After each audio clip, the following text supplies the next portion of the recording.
Welcome back to the Brain Saver series. I'm on chapter 32 called Depression.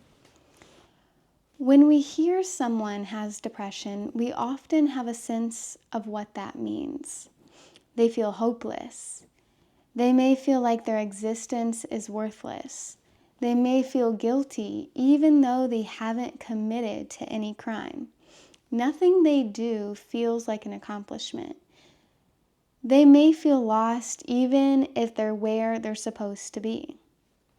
Many people who have depression could be around a loved one they want to be around and still feel like they're supposed to be somewhere else. A lot of people with depression feel like they're missing out on life even if they can't put their finger exactly on what they're missing. Along with these experiences of depression, there can be an inability to receive any relief. Depression compounds upon itself because part of the person's consciousness knows they tried so many avenues to get relief, so many suggestions from friends and family members and loved ones, that the feeling of failure sets in, which adds to the depression. If someone works hard to find a way to change the depression, alter it, find a way to navigate through it, find relief, and none of that alleviates the depression, that person can feel like they're letting down the people around them who care. They can even feel they've let down their psychiatrist, counselor, and or other health professional. Then there's the word depression itself. Having depression is one thing. Being labeled with the term can feel like a curse because depression is not a physical diagnosis of a physical problem that can be seen by a physician. So then the burden falls on the person suffering with depression, where the depression is unexplainable, it's mysterious. This is why depression is so difficult, why it eats at the core, the fabric of someone's heart and soul. To have a feeling of doom, a constant feeling of dissatisfaction, a feeling of fear and guilt and shame, it all muddles up and becomes one big feeling. And that feeling can only be described with this phantom word that everybody uses, depression. Why I got something on my tooth? What even is it? Okay. More than a state of mind. Just like anxiety, everyone's depression has a little different feeling, a different sensations involved. It's also easy to use the word depressed casually when you don't suffer seriously from depression. It's a word that people adopt who have low levels of depression at certain times of life, which is difficult all on its own. Then there's the experience of someone who's gravely emotionally ill from suffering with depression. This range of how depression exhibits itself creates confusion for health authorities. Depression is not a state of mind that someone's purposely keeping themselves in. Yet to this day, many consider that to be what depression is. That's another reason why it's so hard to live with this illness. Depression is still sometimes viewed as a state of consciousness someone's deciding to stay in. Maybe even to manipulate others around them, such as family members, friends, and loved ones. If depression is coupled with any other mental condition, the depression is usually taken more seriously by the people and professionals around that individual. If depression is not coupled with other mental conditions and it's just depression on its own, that makes it more difficult to be taken seriously, especially if the depression is severe. Hi, little Junie Bean. People who have depression know they have depression. Depression is instantly understood by an individual. While the why or how of the depression may be baffling, and depression may be hard for a person to describe, it's a knowing. They know the feeling of what depression is, and they know the feeling is real. The lack of understanding about depression is the wider world reveals itself in the mixed messages out there about depression. On the one hand, there can be a hesitance to take depression seriously. On the other hand, it's commonplace to say if you are a depression sufferer, there may be your symptoms and take this drug. Or what? These may be your symptoms, take this drug. Oh yeah, antidepressants. I used to have depression really bad. It was terrible. Like 6 years ago when I was 18. And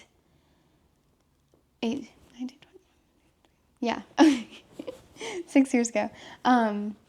It was so bad. And I was on antidepressants, but it didn't work, so I quit taking them. The only thing that cured my depression was changing my diet. Antidepressant medications are frequently prescribed even if depression is not what someone is suffering from. People with depression become desperate. If they're in the stage of fighting for relief and fighting to rise out of the depression, they'll try anything. Then sometimes the depression becomes so severe that they lose their sense of fight, losing even the desire to want treatment. This can often illustrate whether a case of depression is mild or severe. In a mild case of depression, the person will fight like a fish that was just pulled out of water. Sometimes with more severe depression, instead becomes that fish weakened on the dock, gasping for air, the sense of fight is gone. Depression is like having something inside you that's foreign or alien to your existence and who you are as a person. No one wants to be depressed, just like no one wants to be physically sick. Depression is like an alien that has entered the body, taken over and reprogrammed the person so they can't feel anymore. So they can't regulate what they're feeling. So they feel numb, lose control over their lives, and feel like they're not in their own body. This is an out-of-body experience that's not pleasing, not happy, not a result of being overwhelmed with joy. Instead, it's an out-of-body experience of dread with feelings of loss and even hatred for oneself. That is really deep. And it kind of feels unrelatable at the moment because it was this chapter hit. It was so relatable years ago, half a decade ago. And now it's like, oh my God, I was suffering so much. And I didn't need to. It was my diet. It was so bad. Of course, I was eating a diet full of fake food, chemicals, natural flavors, foods that feed pathogens. Of course, I was sick and suffering with depression, of course. And now it feels kind of sad, like, ooh, just kind of remembering where I was. But I'm also extremely thankful to getting myself here and now putting this information out there for people who are struggling and suffering and want to get answers. It's in this book. It's in his series. He has 7 books. It's in these series, okay? And he also has all of his books for free in the library, which is where we got our very first one. So if you're not feeling committed, if you're not fully committed, not sure if these are the books that has your answers, I'll say these are the books that have the answers. But 2, I'd say just go ahead and go to the library. If you don't want to commit financially to buying one, go to the library, get it for free. All right, an unnameable knowing. The best way to understand depression is to know there is something else taking up space inside a person's head. Something is in the way of a person's brain, their consciousness, their subconsciousness, their mind. If the initial reason for someone's depression is partly identifiable, for example, if a big letdown has occurred in their life, or a grave loss, or if an extremely difficult situation is happening, then that event is taking up space inside their consciousness. It can feel impossible to overcome, and severe depression can take over. Then there's depression that's not identifiable. When depression and deep sadness sneak up and creep in with no cause we can pinpoint, we have an outside source that could not be in the body, inhabiting the body and the brain, or that should not be in the body. The individual doesn't even know that anything has entered the brain, let alone what entered their brain. Without being able to name the cause, they're experiencing brain sabotage.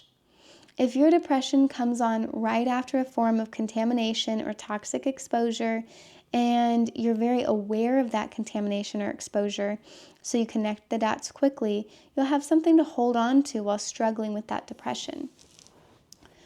You'll be able to reference, I believe it was because of that exposure I had. Having an answer to refer back to about when it started can greatly help someone suffering from depression. That rarely happens though, and even if someone does have that suspicion at first that their depression arrived after an exposure or contamination, it's easy to forget that eventually, because depression can become like a vast dark hole that's hard to climb out of as more and more time passes. Doubt settles in and someone loses trust in their memory. Depression isn't a chemical imbalance in the brain as the medical world has been known to identify it. Is that what they say? It doesn't even make sense. Depression isn't someone avoiding life, being lazy, ignoring responsibilities, or hiding from the world, as we've sometimes been led to believe. And depression isn't someone just giving up on life because they're weak, as society has often alluded it to. Someone suffering from depression will often describe a state of numbness, not having any feelings at all, not caring if the world ends tomorrow. This doesn't make them heartless or soulless. People suffering from depression are far from that. All right, now we get into powerful soul detection. The biggest reason depression is one of the hardest struggles for so many is that the soul is involved. The place where foreign contamination or exposure ends up, inside the brain, is the very place where our soul resides. People who suffer with depression are the opposite of soulless. Instead, they happen to be more in touch with their own soul in that moment in their lifetime that many others who are not suffering with depression. People with depression have become soul sensitive. This is a strength, not a weakness. Depression is the soul detecting that something is wrong. In lasting cases of depression, the soul is detecting a foreign body, a foreign invader, a foreign substance inhabiting the same place the soul is living in. Depression is a form of misunderstood enlightenment that something is wrong inside the body. It's not the person's fault that something should never be inside the body. The soul is saying, the temple has an invader. The soul of a depression sufferer is telling that person there's a problem and a purification process needs to happen. The soul is sending signals and warning signs to the subconsciousness and consciousness. Because we aren't shown how to interpret these signs and signals of contamination and exposure, we don't know what's wrong. Let's get into traumatic loss, traumatic stress, and adrenal stress. After we experience high volume adrenaline release from emotional conflict, emotional injury, or trauma, the soul becomes hyper aware of adrenaline release. Even if the adrenaline release is the fight or flight kind produced artificially from everyday caffeine use. The brain now correlates any level of fight or flight adrenaline with trauma. After the fact, of the loss of hardship, even though the severe trauma is over, a person still has to go through the ebbs and flows of life, which means that fight or flight occurs often, including caffeine-infused fight or flight. The soul now associates any fight or flight adrenaline releases, even at the mildest levels, with past hardships at the highest levels.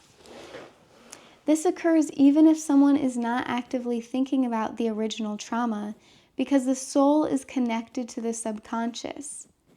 This is soul sensitivity at work, and it's a strength.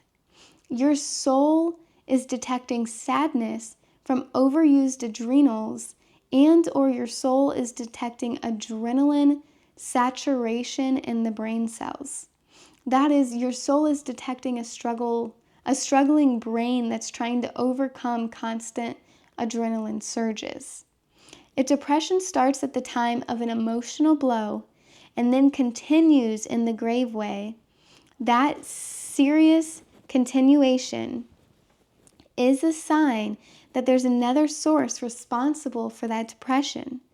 Either the emotional injury triggered another, or the following causes responsible for the depression, or the emotional injury occurred at the same time as one of these additional exposures. So let's get into the additional exposures. We're going to talk pathogenic presence. Many people experience depression as the result of the soul detecting a pathogen in the body. I'm going to go ahead and underline that. I'll go ahead and say it over. Many people experience depression as the result of the soul detecting a pathogen in the body. For instance, viruses that enter the body create toxins that can enter the brain and elevate inflammation. The soul is detecting and sensing that brain and nerve inflammation. Here's another reason you can experience depression from pathogens. When a pathogen is transmitted from person to person, it can carry information from person to person. When you contract a pathogen such as a virus, that pathogen could already have a history of residing in many others before it entered you. The pathogen could have been passed along through many individuals for many years, even decades. Along the way, the pathogen collected information on other people's struggles and losses, including emotional experiences. A virus records someone's emotional state that triggers their adrenals. If anybody who had a virus before you, whether the person who transmitted it to you or any other person who had the virus before that, suffered from depression for any reason at all, the virus brings along that information. The virus essentially takes on each person's energy, something like an imprint. So this is really fascinating. These viruses are taking on the person's energy. A sensitive soul can detect a pathogen radiating energy and frequency going back as far as 30, 50, 80, sometimes even 100 years. Some of these pathogens can be really old. Not everybody's soul can detect this. Yet for many people suffering from depression, the soul can. A sensitive soul can sense the fight or flight environment a pathogen lived in with previous individuals, and a sensitive soul, what are you doing? Hey, why are you doing that, Bubs? A sensitive soul can sense the fight or flight environment a pathogen lived in with previous individuals. And a sensitive soul can read the energy of these pathogens and even some history. This is fascinating. But go ahead and take a look at my little baby boy. Aren't you my little baby boy? That's Junie bean. Alrighty. So now we're going to read about another exposure. This is toxic heavy metals and toxic chemicals, which I have loads of other videos about from this book, Brain Saver by Medical Medium. So let's get into it. Toxic heavy metals hold weight, even in their smallest particle form, which means they are heavy on brain tissue. Some individuals are extremely brain sensitive. This doesn't mean they're weak by any means. It means that when there's a foreign invader, such as a toxic heavy metal, residing inside the brain, it can be more detectable by their soul. Toxic heavy metals also short-circuit the electrical grid inside the brain, even if not a noticeable level. Certain individuals' souls can detect that there is something malfunctioning in the brain's electrical grid, and this detection can show itself as depression. For certain individuals, the soul even understands how these metals arrived. The soul can detect the arrival of toxic heavy metals through pharmaceutical injuries, whether from childhood or adulthood, which I also have a video all about pharmaceuticals and how every pharmaceutical is now loaded with toxic heavy metals. So go ahead and check that out. I can't remember what chapter. The soul also senses the cost to human life of mining metals in some of the most dangerous mines on the planet, going all the way back to mercury and other metals mined centuries ago. These metals have been passed on from generation to generation through exposures. When foreign invader heavy metals mined in any era sit inside the brain, a very sensitive soul can pick up on the suffering and lives lost in the metals' industrial history. What? I did not know that. I need to underline that. We're such sensitive beings. It's phenomenal. It's really, really cool how sensitive we can be and how, when we're really tapped in, how emotional and how we're all connected. It's incredible. When toxins such as pesticides, solvents, fragrances, cleaning chemicals, and brain betrayer food chemicals reside inside the brain, a sensitive soul can also detect that these toxins are penetrating and staying in brain cells. Sometimes toxic heavy metals and/or toxic chemicals have been present in the brain all along with no depression. Then an emotional trauma occurs that triggers the brain betrayers to create grave depression. How does this work? For one, the adrenaline rush that accompanies trauma creates a highly acidic condition in the brain, which means metals corrode faster. At the same time, significant amount of nutrients and other brain supplies are required to power through emotional turmoil. Previously, a strong brain with all the supplies it needed was overriding problems such as toxic heavy metals. Trauma can burn out those reserves of nutrients, phytochemical compounds, and brain hormones quickly, leading to a deficient brain. As the brain weakens from acidity and deficiencies, problems and contaminants that already existed in the brain can show themselves. Now, I'm not sure if he's going to mention it in this book, or in this chapter, so I just want to say things that the brain requires is glucose. That is going to be your number one. Eating as much fruit as you possibly can, eating the honey, any juices if they're freshly pressed. So fruit's going to be number one, but fruits, leafy greens, vegetables, herbs, wild foods, those are the foods that are going to bring you back. Those are the ones. Not packaged foods, not high fructose corn syrup, not frozen food, not restaurant food, nothing. If you didn't make it, now's not the time to be eating it. Making your food from scratch, homemade, knowing the ingredients in there is going to be your number one cure to getting out of your depression. Glucose. Glucose, glucose, glucose, okay? Deficiencies. Even without emotional trauma burning out reserves, we can experience brain deficiencies, which I read about extensively. What does this say? Ooh, I'm on 10%. Okay. Noted. Thank you. Okay, I'm just going to restart. Even without emotional trauma burning out reserves, we can experience brain deficiencies, which I read about extensively in Chapter 7, Your Burnt Out Deficient Brain.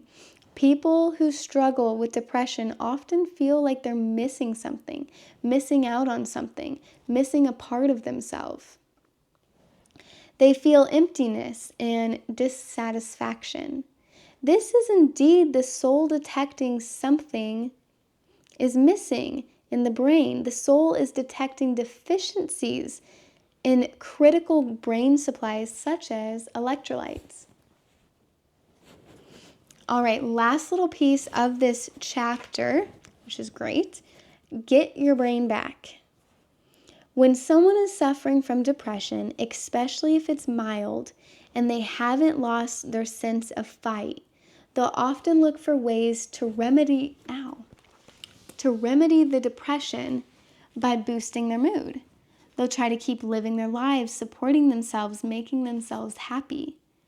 They'll go out to ride a bike, spend time with friends, talk to a counselor, take a vacation, take time off work if they can. They'll listen to advice. Why don't you do this? Why don't you go here? Take a break. Take a what does this word say? Take a sabbatical? I don't know. Search for yourself. People start soul searching, looking for something, thinking they have to find something. What's really happening is that they're trying to heal their soul because their soul is detecting a physical problem in the brain. Now that you know what the physical problems in the brain could be, you can assist your soul in another way. You can address the adrenaline saturation, exposures, contaminations, and deficiencies directly, and in the process find the sense of wholeness you've been missing. If your depression has taken you past the point of fighting, if it's serious and long-term, and has taken you to a place where you feel like there's no way out, you've seen now that there's a whole new way to think about what you've been through. You can reconnect with your soul, feel like yourself again, find yourself by addressing your brain's physical needs. This is how you get your fight back. For specific depression support beyond what's offered in bringing back your brain, refer to the Depression Protocol, Chronic Mystery Guilt Protocol, and or Seasonal Affective Disorder, or the SAD Protocol, in this book's companion, Brain Saver Protocols, Cleanses, and Recipes.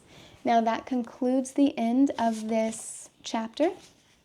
If you liked this video, go ahead and give it a thumbs up, subscribe, and click the notification bell to be notified when I post again. Our next chapter will be on eating disorders. It's going to be a really long chapter as there's a lot to talk about when it comes to eating disorders. And if you want to follow us on our other platforms, we have 3 other YouTube channels. We have Instagram and TikTok. If you want to follow us, they will be all listed down below in our description. All right. Take care. Peace out.